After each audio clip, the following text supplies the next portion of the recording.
Does Easter have pagan roots? Well, certainly this is a line that many like to take, the thinking being that Christianity just came along and sort of hijacked other faiths, other religions, practices, and sort of baptized them and held onto them for their own benefit.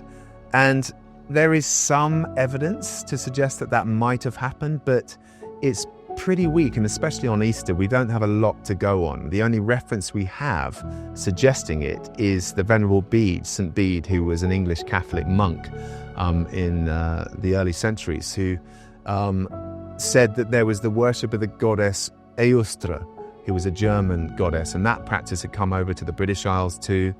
And that worship used to take place around the time of Easter, around the time of spring, and it was connected.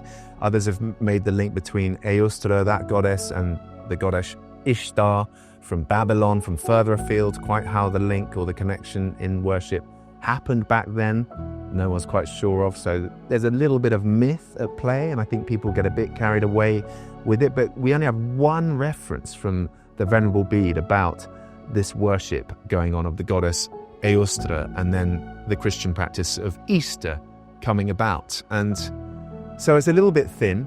And also the fact is that in Europe they didn't call Easter Easter.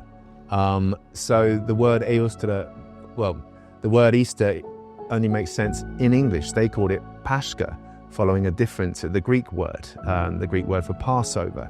And so the link between Eostre and Easter doesn't really add up for Easter anyway. Plus there's only the one reference with the Venerable Bede mentioning it.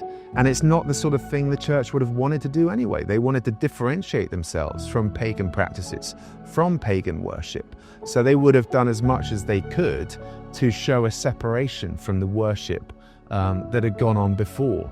So it's highly unlikely that that is the source of Easter, or that Christians just took these pagan practices and baptized them. Indeed, Christianity and the church had a whole new set of practices given them by God at different times of the year that they were led by the Holy Spirit to institute and practice with wisdom from God on high. They didn't need to look to tribes and practices and pagan worship that had gone before. So there's differences of opinion on this one, but I think I land with the church's traditional line on it, that they went their own way. They didn't need to follow any pagans that had gone before.